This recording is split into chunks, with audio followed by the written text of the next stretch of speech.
Aminado si Justin Brownlee na nagawa niyang kumamada ng 40 puntos versus rain or shine, bunga ng pagtutulungan ng mga kasama sa Barangay Ginebra.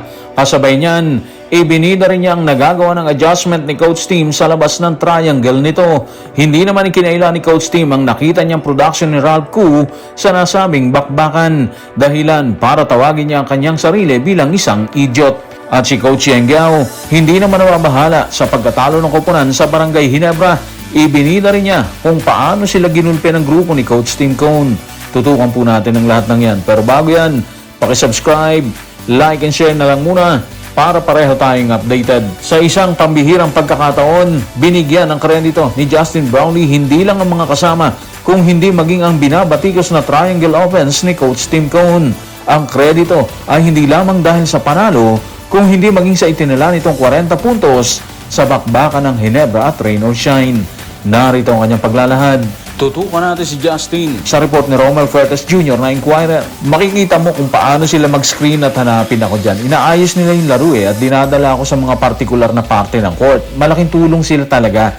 Ayoko namang umiscore ng 40 pero malinaw na team effort yan. Magaling si Coach Tim sa opensa. Pinapakita niya sa amin ng mga bagay at ina-adjust niya ng konti yung triangle. Sa paglipas ng mga taon, tinuro niya sa amin kung ano ang pwede namin gawin sa labas ng triangle habang nananatili pa rin dito. So makikita mo sa pahayag ni Justin na kahit umabot siya ng 40 points, hindi niya tinitingnan yon bilang individual performance. Para sa kanya, produkto yon ng sistema at ng tulong ng teammates niya sa Barangay Ginebra. Yung sinasabi niyang hinahanapan siya ng screens at dinadala sa tamang spots, ibig sabihin mahusay ang execution ng opensa nila. Hindi siya napipilit mag-create palagi, di ba? Kung hindi nilalagay siya sa position kung saan siya pinaka-effective. At doon pumapasok yung impact ng sistema ni Coach Tim mga ka-playoffs. Yung triangle offense na binanggit. Hindi lang basta traditional setup. Ina-adjust nila ito, depende sa sitwasyon. Kaya kahit alam ng kalaban yung sistema nila, nahihirapan pa rin silang pigilan. Kasi nga may variation at merong freedom ang players na gumawa ng plays sa loob at labas ng triangle. Kita ito sa laro nila kontra rain or shine kung saan umabot sila ng 21 3-pointers, di ba? 13 po doon mula sa second half. Ang mas mahalaga pa dyan, hindi lang si Brownlee yung gumana. Kahit siya yung leading scorer, malinaw na team effort yung panalo, yung spacing, ball movement, at tiwala sa isa't isa yung nagbukas sa opensa nila. Kaya kahit kulang sa rotation, nagawa pa rin nilang dominahin ng rain or shine sa second half at gawing blowout yung laro. Sa kabuuan, yung sinabi ni Brownlee, patunay na ang lakas ng Ginebra hindi lang nasa star power kundi sa sistema at chemistry. At kapag ganito ang takbo ng opensa nila mga playoffs, organized, unselfish, at efficient, delikado sila kahit sa anong team, lalo na sa papalapit na playoffs kung saan mas mahalaga ang execution kaysa sa individual brilliance. Bukod kay Justin Brownlee, hindi maikakaila ang pananalasa ni Ralph Koo sa nasabing bakbakan. Si Ralph Koo na katulad ng ibang kasama ay hindi malimit ginagamit sa bakbakan. Kaya nang makapanayam ng media, hindi na nagdalawang isip si Coach Tim Cone. Dito ay sinabi niyang isa siyang idiot. Hindi rin niya itinanggi na may natutunan siya dito. Narito ang kanyang pahayag. Tutukan natin si Coach Tim sa report ni Romel Fuertes Jr. na Inquirer. Nag-step up at kumamada ng sunod-sunod na malalaking tira si Ralph Koo. Hindi ko siya masyadong nagagamit at kapag ganito siya maglaro, pakiramdam ko para akong isang idiot. Kailangan kong matuto ng leksyon dito at huwag na magpaka-idiot. Diretsahan at may halong criticism ang sinabi ni Coach Tim Cone. At bihira mong marinig sa isang veteranong coach na aamin na kulang ang paggamit niya sa isang player katulad ni Ralph Koo. Yung point niya na I don't use him enough, ibig sabihin may realization siya na may mga players sa rotation niya na hindi nabibigyan ng sapat na minuto o pagkakataon. Kaya naman palang mag-deliver kapag nabigyan ng chance, di ba? Kung i-analisa mo yan, may dahilan kung bakit nangyayari. Sa sistema ng Barangay Ginebra, lalo na sa triangle offense, madalas nakafocus ang play sa core players, di ba? Yung mga primary scorers at decision makers. Kaya yung mga role players katulad ni Ralph Koo, minsan nagiging spot up lang sila, option lang at hindi agad napapansin kung hindi sila aggressive or kung hindi sila hinahanap ng bola. Pero kapag nag-click sila, tulad na nangyari sa sunod-sunod niyang tres, doon lumalabas na may value pala na hindi masyadong nagagamit. Isa pang factor dito mga ka-playoffs, yung trust at timing.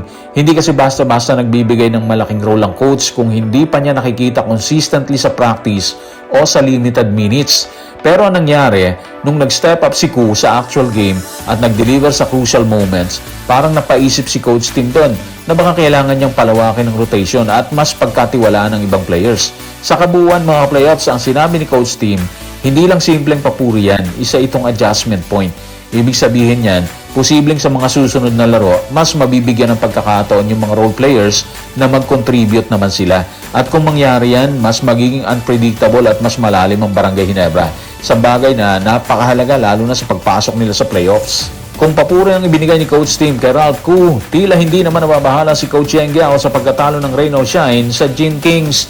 Kasabay niyan, ibinahagi din niya kung paano sila tinalo ng Barangay Ginebra bukod sa magandang opensibang ipinakita ng grupo ni Coach Tim Cone.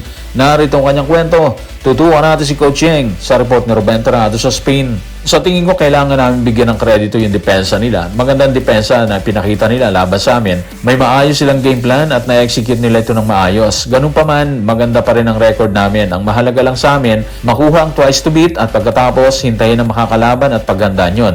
Yun lang ang gagawin namin. Well, kung babalikan mo yung naging laro mga playoffs, kaya ganun ang tono ni Coach Yeng. Kahit tambak sila ng Barangay Ginebra, dahil nakita niya mismo kung gaano kainit ang kalaban, yung Barangay Ginebra mismo. Hindi lang basta panalo ang Ginebra eh. Umabot sila ng 21 3-pointers at halos hindi mapigilan sa opensa. Sa ganitong sitwasyon mga playoffs, kahit anong depensa gawin mo dyan, kung sobrang taas ng shooting percentage ng kalaban, talagang mahirap manalo dyan. Kaya para kay Coach Yeng, hindi ito simpleng nagkulang kami. Kung hindi talaga namin gabi yun. Doon papasok yung sinabi niyang credit sa depensa ng Barangay Ginebra. Ibig sabihin, hindi lang offense ang problema ng Rain or Shine eh. Nalimitahan din sila sa execution dahil sa game plan ng Barangay Ginebra. Hindi nila nakuha yung gusto nilang rhythm. At kapag ganun mga playoffs, nawawala yung identity nila bilang isang high energy at aggressive na team. Kaya kahit malaki ang lamang ng Barangay Ginebra, hindi siya nagpanik dahil alam niyang may specific na dahilan kung bakit sila natalo talaga dyan. Isa pa, malaking factor yung record nila. Dahil sa malakas nilang 7-0 start, may margin for error sila ngayon eh. Ibig sabihin, kahit matalo sila ng isa o dalawang laro, hindi agad guguho yung kampanya nila. Kaya imbes na mag-overreact, mas pinili ni Coach Yeng na tumingin sa bigger picture, yung makuha yung ikasyam na panalo at masiguro ang twice to beat advantage. Sa kabuuan, ang mindset ni Coach Yeng is very calculated. Hindi siya nadadala sa emosyon ng isang malaking pagkatalo dahil alam niyang sa standings at sa sistema ng torneo, kontrolado pa rin nila ang kapalaran nila. Para sa kanya, ang mahalaga, makuha ang target na panalo, makapasok sa top 4 at doon na maganda para sa mas mabibigat na laban sa playoffs. So guys, maraming salamat.